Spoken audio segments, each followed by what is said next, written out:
Bienvenidos de nuevo a un espacio de testimonios y entrevistas de nuestro centro. Hoy os traemos un tema bastante interesante, sobre todo para personas de mediana y avanzada edad, y que mejor para ello que invitar a una especialista, a un médico. Hoy tenemos el gusto y el placer de entrevistar a la médico traumatóloga, la doctora Carrasco, que está con nosotros hoy. Agradecerte tu asistencia a esta entrevista, que sé que tenéis el tiempo un poquito justo. Y ella nos va a hablar sobre las prótesis de rodilla, porque hemos notado que en los últimos años nos llegan muchos clientes operados de prótesis y algunos en espera, ¿no? Y seguro que muchos de nuestros oyentes seguro que les va a interesar este tema, ¿no? El avance de la ciencia, de la medicina y la tecnología ha provocado un aumento, ¿no?, en la esperanza de vida, pero ese aumento en la esperanza de vida parece que va un poco en contra de la biología de ciertos tejidos, ¿verdad?, como es el cartílago. Nos gustaría hacer que nos hicieras un repasito a nivel anatómico, a nivel fisiológico y sobre todo funcional de este tejido. Muy bien, buenas tardes. Soy Carmen Carrasco y soy traumatóloga aquí en Zafra, y os agradezco también la invitación que me habéis hecho. El cartílago es una estructura que tiene dos componentes fundamentales: la matriz extracelular y el condrocito. Entonces, en su mayor parte, el tejido cartilaginoso está formado sobre todo por matriz extracelular, y el condrocito es la célula madura que forma parte de ese cartílago. Estamos hablando de que el 95% del tejido es matriz extracelular. El condroblasto es como la célula inmadura, y es la que produce y degrada la matriz extracelular. Entonces el condroblasto es el que va a producir esa matriz, pero también la va a degradar. Y el condrocito maduro es el que vemos en el cartílago si lo miramos al microscopio. Pero fundamentalmente, sobre todo, el componente más importante es el agua. En esa matriz extracelular el componente fundamental es el agua. También tenemos colágeno y otros muchos componentes, pero es el más importante. Cuando se estropea el cartílago, lo que se produce es una alteración en la función reguladora de esa destrucción y reparación del cartílago. Entonces, cuando eso se desregula, no hay una reparación del cartílago, y eso es lo que va a provocar al final la artrosis. Porque recordemos, y corrígeme si me equivoco, que es una zona donde no llega el riego, y eso evita que ante una lesión se pueda iniciar los procesos de reconstrucción, de regeneración de ese tejido, ¿verdad? Sí, se alimenta, por explicarlo de alguna forma, del tejido sinovial que lo envuelve. El aporte nutricional viene del tejido sinovial, ¿vale? Entonces es una zona poco vascularizada. Bien, y pues háblanos, doctora, de esos factores intrínsecos o intrínsecos que, digamos, que degradan esa biología, ¿no?, de ese tejido. Como bien has dicho antes, la esperanza de vida ha aumentado mucho.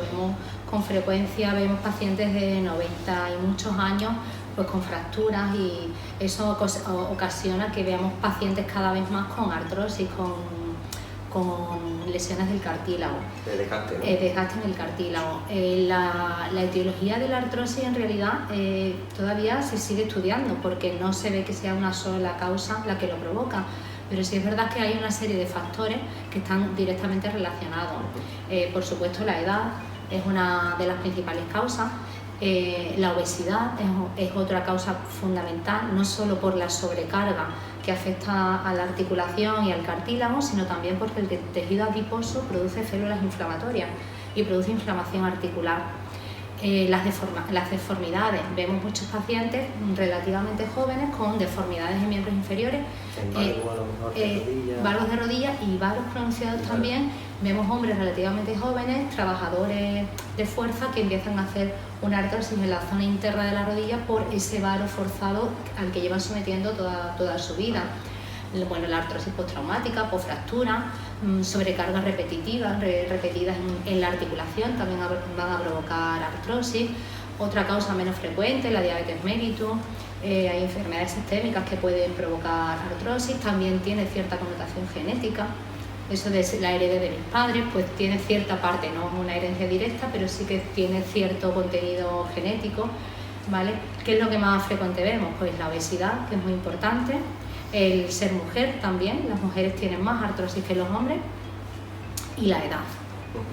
Nosotros es cierto que hemos recibido a pacientes que en vísperas de una intervención próxima, su médico además encarecidamente les ha pedido que bajen el peso. Sí. Y fortalezcan sobre todo la musculatura periarticular, porque eso va a favorecer su recuperación. Se multiplican las complicaciones, eso está demostrado que el número de complicaciones a la hora de una cirugía, la obesidad aumenta el riesgo de muchas de las complicaciones, de trombosis venosa profunda, de infección, de mal resultado protésico. O sea, hay mucha patología que se multiplica el ser obeso, y de hecho hay cierta tendencia a intentar no operar a pacientes con un índice de masa corporal mayor de 30. Que estamos hablando de una obesidad grado 1, no estamos hablando de que el paciente tenga que estar delgado, pero bueno, no operar a obesos grado 2, obesidad grado 2 o grado 3. Eso aumenta el riesgo de infecciones, de trombosis, problemas a la hora de la cirugía, incluso pacientes que luego les fracasa antes la prótesis, fracaso precoce. Interesante. Luego entraremos en detalles superficiales sobre la prótesis y sobre todo el proceso de operación, ¿no? de la intervención en sí. Vale, hemos hablado de los procesos tanto intrínsecos como extrínsecos que afectan a este tejido, y en qué casos plantea usted la operación de rodilla. ¿En qué casos dice, bueno, usted le recomienda encarecidamente? La indicación de prótesis, aunque está bastante clara, es verdad que hay veces que dudamos si es el mejor procedimiento para un paciente. La indicación general es pacientes con artrosis de más de 6 meses de evolución con dolor que no responde a antiinflamatorios vía oral. Cuando llevamos 6 meses con dolor y nos está limitando nuestra funcionalidad, desde el trabajo, el descanso, la deambulación habitual, el ser autónomo, nuestra propia autonomía. Entonces está indicado poner una prótesis. Radiográficamente se tiene que relacionar con una artrosis grave, grado 3, grado 4, deberíamos ver en una radiografía una artrosis grado 3, grado 4, ¿vale? Pero luego hay que ver el paciente en su contexto, la edad del paciente, la situación psicológica del paciente. Hay pacientes que psicológicamente no están preparados para una cirugía que conlleva una colaboración por parte del paciente y esos pacientes pueden ir mal. Infecciones en esa articulación, estaría contraindicado, o poner una prótesis a un paciente con infección. Incluso se valora también las infecciones a distancia, las infecciones en bocas sépticas, por ejemplo, pueden incluso infectar el implante que vamos a colocar en esos casos.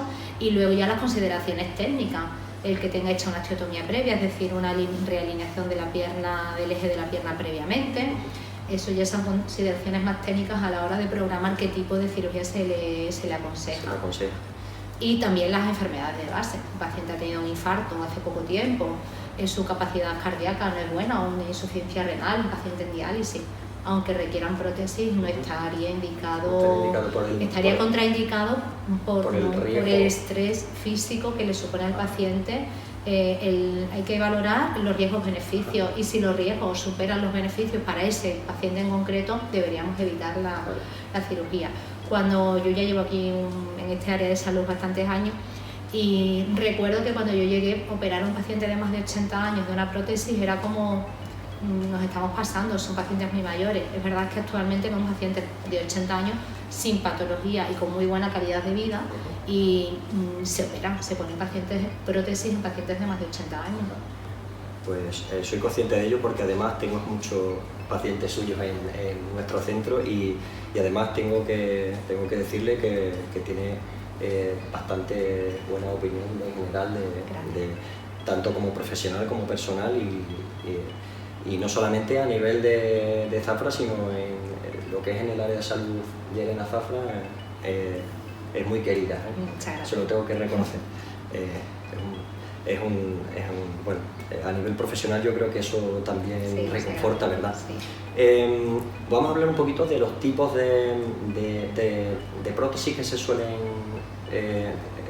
poner, porque tengo entendido que he leído que hay prótesis, que en algunos casos la prótesis es completa, en otros se sustituye una parte, ¿no? Solamente de la articulación o del cartílago, ¿verdad? Sí. Nosotros dividimos la rodilla en 3 compartimentos y está el compartimento de la articulación de la rótula, ¿vale? Nosotros lo llamamos femoropatelar, es el compartimento anterior de la rodilla, el compartimento interno y el externo. Entonces si la artrosis es muy avanzada, normalmente son prótesis completas de los 3 compartimentos porque la artrosis ya afecta a toda la rodilla. Pero es verdad que encontramos pacientes, bueno, jóvenes o no tan jóvenes, que solo tienen una afectación de una zona de la rodilla. Entonces se ponen prótesis unicompartimentales que se va a protetizar solamente uno de los 3 compartimentos de la rodilla. Las más utilizadas, las que más ponemos por incidencia, por necesidad, porque es lo que más demandan los pacientes, es la prótesis del compartimento interno de la rodilla, ¿vale? Para ese tipo de prótesis pues hay que cumplir una serie de requisitos, no se le puede implantar a cualquier paciente, pero es algo que cada vez se está haciendo con más frecuencia. Después, aparte de las unicompartimentales, las que más frecuentemente ponemos en pacientes de edad media avanzada son las prótesis tricompartimentales, ¿vale? Y están las prótesis completas de la rodilla. Estas prótesis las dividimos fundamentalmente en 2 grupos. Las prótesis que respetan el ligamento cruzado anterior y las que nos llevamos el ligamento cruzado anterior porque la prótesis en sí misma sustituye la función del ligamento cruzado anterior. Y eso lo decidimos, se decide en función del eje de la deformidad que tenga la rodilla, de la competencia o no de ese ligamento cruzado. Generalmente en artrosis muy severas, con grandes deformidades del eje, pues directamente nos vamos a una prótesis que ya ella misma hace de ligamento cruzado anterior. En pacientes con menos daño, con mejor eje, con un ligamento cruzado anterior competente, se puede optar por una prótesis que mantengamos el ligamento cruzado anterior del paciente y que va a ser funcionante y va a ser la que sujete en el plano anteroposterior la prótesis. Sí, he tenido y algún cliente, en estos momentos no, pero he tenido algún cliente con el ligamento cruzado roto. Concretamente un caso me viene a la memoria el caso de un chico, de un varón de unos 30 años, practicante de fútbol, de forma no profesional, pero bueno, amateur, pero con bastante, entrena con cierta regularidad y tiene sus competiciones los fines de semana. Con el ligamento cruzado roto, pero con una estupenda estabilidad de la musculatura, de la articulación, porque tiene una musculatura, un cuádriceps y un femoral y unos isquiosurales bastante buenos. Intrínseca. Los estabilizadores de la rodilla que son intrínsecos, los ligamentos de la rodilla, o la estabilización extrínseca de la musculatura. Es verdad que vemos pacientes con mucha estabilidad, aunque no tengan cruzado. Que es curioso, bueno, ¿y cómo puede estar andando sin cruzado, verdad? Bueno, eso es algo muy frecuente. Otra cosa es cómo juega al fútbol sin cruzado, eso ya es más, necesitas más estabilizadores extrínsecos. Después otro tipo de prótesis son las prótesis de bisagra. Son prótesis como mucho más, no se ponen habitualmente para deformidades muy importantes porque ya ella misma intrínsecamente la prótesis no precisa de estabilizadores laterales, ¿vale? Entonces no tenemos que tener sujeción de los ligamentos laterales de la rodilla del paciente. La prótesis sustituye esa función. Es algo que se pone en deformidades muy grandes o incluso ya en prótesis de revisión. Las prótesis de revisión son prótesis en sí mismas mucho más estables, que tampoco precisan ni de ligamentos cruzados de la rodilla, son más estables, y como la prótesis de revisión de rodilla lo que hacemos es retirar una prótesis para después colocar otro implante, ya no partimos sobre hueso sano, ya hemos quitado, ya el hueso del que partimos, el estos óseos, es menos importante. Entonces generalmente requieren vástagos dentro del fémur y dentro de la tibia para la sujeción misma de la prótesis, incluso cuñas o bloques para corregir esos defectos de la articulación. Eso es cuando retiramos una prótesis, una cirugía mucho más importante. Bueno, fundamentalmente esos son los tipos de prótesis de rodilla. Pues ahora vamos a entrar, ¿cómo es el proceso de intervención así superficialmente, sin entrar en muchos detalles técnicos, para que más o menos pues, nuestro público entienda un poquito cómo es el proceso? Bueno, pues el proceso consiste en sustituir cortar todo el cartílago que está enfermo y el hueso subcondral. El hueso subcondral forma parte importante de la enfermedad. La artrosis, tanto el tejido sinovial se hipertrofia, produce mucho líquido sinovial, el cartílago se enferma, pero el hueso subcondral también enferma. De hecho, se sabe, ya se conoce que el hueso subcondral de las articulaciones con artrosis pierde su capacidad elástica de recibir cargas y distribuir cargas, lo que conlleva a una sobrecarga mayor del cartílago y una destrucción mayor del cartílago, y eso forma parte del proceso de la artrosis. Todo eso se reseca, intentando resecar la menor parte de hueso, nos vamos prácticamente al hueso subcondral. Eso se hace una serie de cortes que adapta los componentes protésicos a esos cortes. Se talla el fémur, se talla la tibia y se talla la rótula. Generalmente tallamos la rótula también. Cabe la opción de no tallar la rótula, de solamente quitarle el cartílago, ¿vale? Y ahí colocamos los componentes metálicos y en medio yo le explico a los pacientes como un plástico, pero un plástico de alta durabilidad, que es la que va a recoger esa presión, esa carga, y es la que se coloca en medio de los dos materiales metálicos, ¿de acuerdo? Eso es lo que es la cirugía en sí. Después en el postoperatorio, que también es lo que los pacientes más nos preguntan, y los riesgos y demás de la cirugía, el postoperatorio ahora mismo lo que intentamos es inmovilizar al paciente el menor tiempo posible. Sí. El tiempo que tenga puesto el catéter epidural, en caso de que se operen con catéter epidural, pues es el momento en que se retira para controlar la analgesia postoperatoria, 48 horas de antibióticos intravenosos y analgésicos, pero si se puede levantar al día siguiente mejor, o a las 48 horas como muy tarde. Empezamos a hacer ejercicios de flexoextensión desde el primer día, activo, pasivo y activo, y andar todo lo que el paciente tolere. Es muy importante empezar la rehabilitación o el ejercicio, aunque no sea en manos de un fisioterapeuta, pero por lo menos el ejercicio domiciliario. Es muy importante que el paciente sepa y se vaya de alta a su domicilio sabiendo lo que tiene que hacer, porque la recuperación el primer mes es muy importante, que el paciente sepa lo que tiene que hacer. Y por supuesto, mientras antes empieza a mover la rodilla, menos pérdida de cuádriceps, menos pérdida de masa muscular y mejor recuperación de la movilidad de la articulación de la rodilla. Bueno, la tasa de éxito ahora mismo de las prótesis de rodilla es muy alto.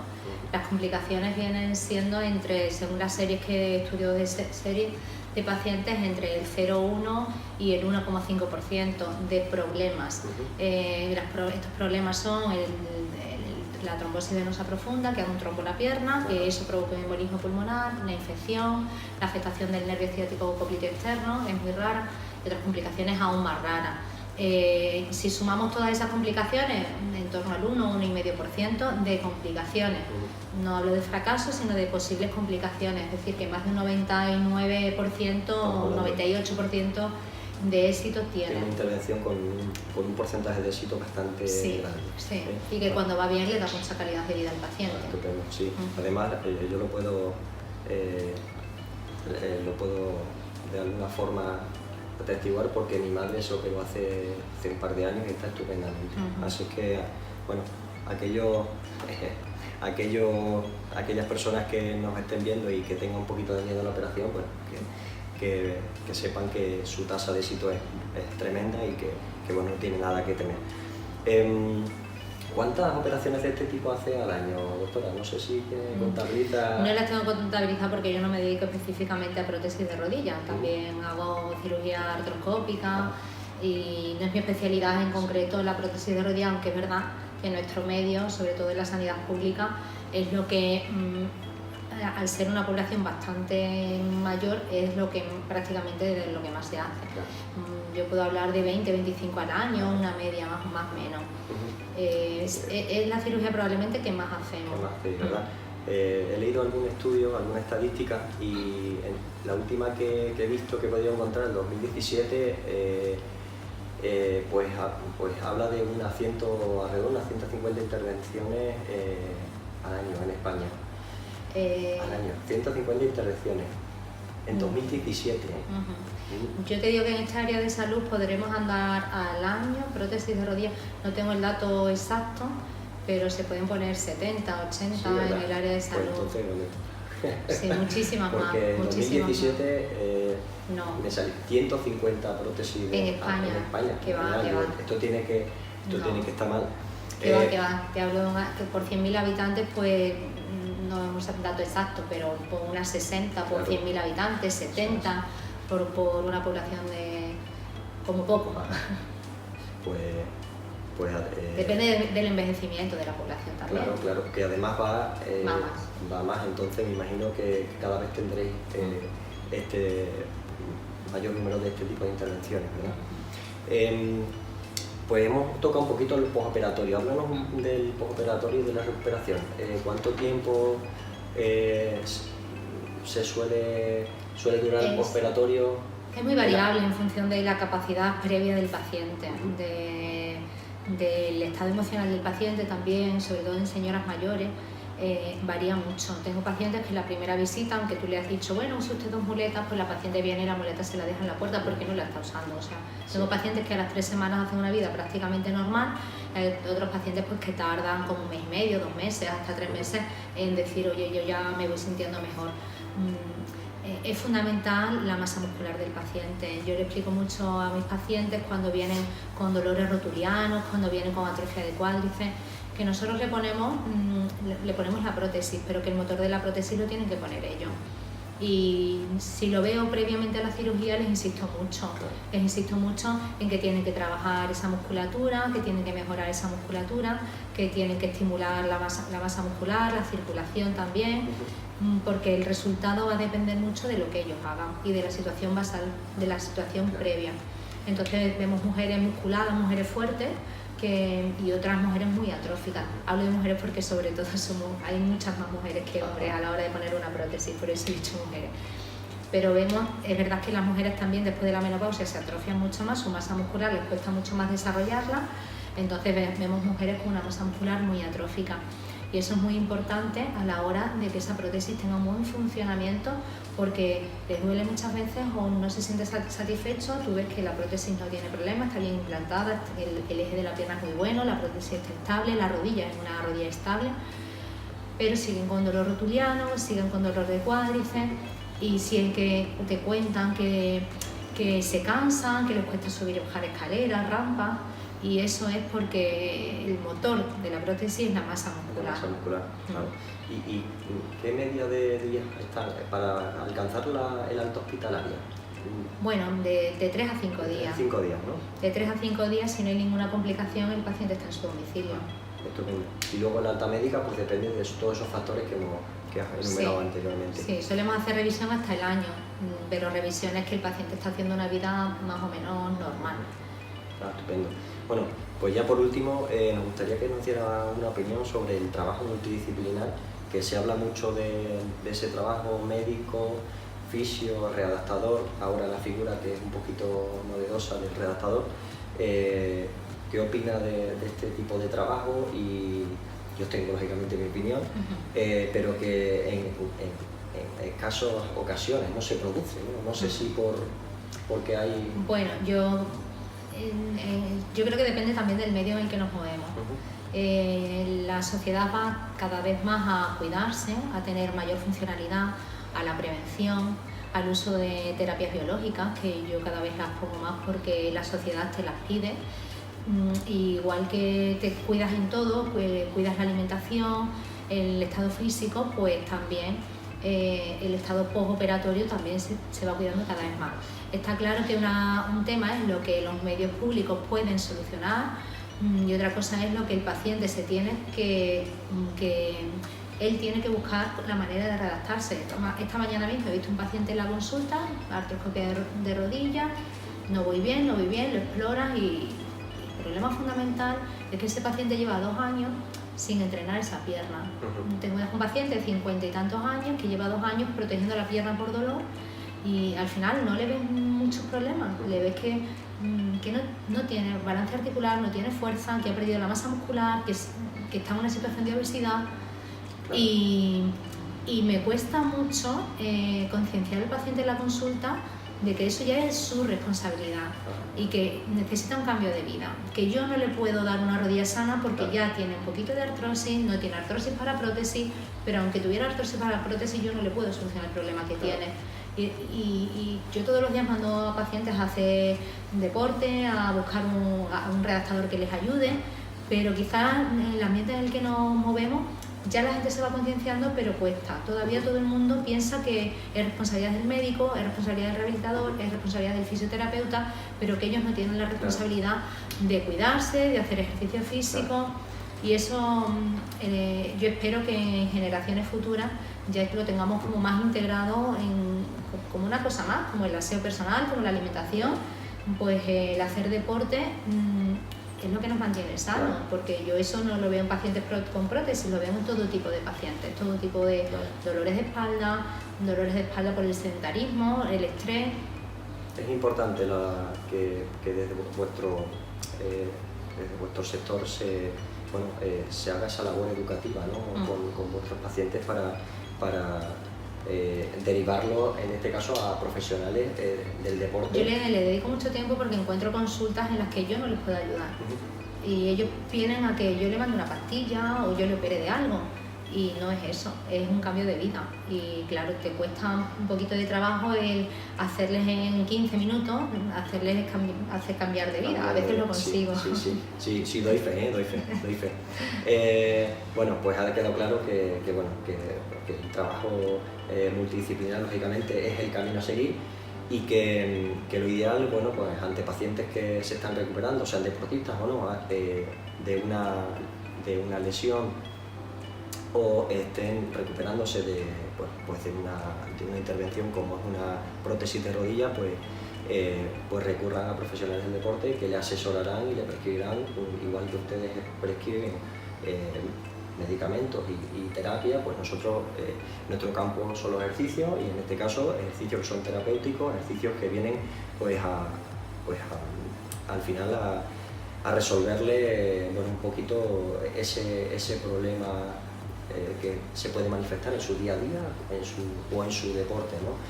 Porque nosotros sí que hemos tenido y tenemos readaptaciones de deportistas que han tenido recidivas y bueno, se han visto un momento en el que no sabían dónde acudir. Yo voy a mi médico, pero es que mi médico, claro, me ha dicho que tengo que fortalecer la rodilla, pero yo no sé cómo fortalecer la rodilla, y además no sé graduar el nivel de intensidad, el nivel de frecuencia, el nivel de volumen del entrenamiento, qué ejercicio selecciono. Bueno, pues para eso estamos nosotros. Bueno, no sé si quieres añadir algo más. Bueno, yo creo que hemos hecho un buen repaso. Sí, muy bueno, una masterclass, diría yo. Así que nada, solamente agradecerle de nuevo pues que nos haya dedicado este ratito. Y nada, le invito a que vuelva otra vez a nuestro espacio para hablar pues de salud y de medicina. Ha sido un placer. Muchas gracias. Gracias. Saludos.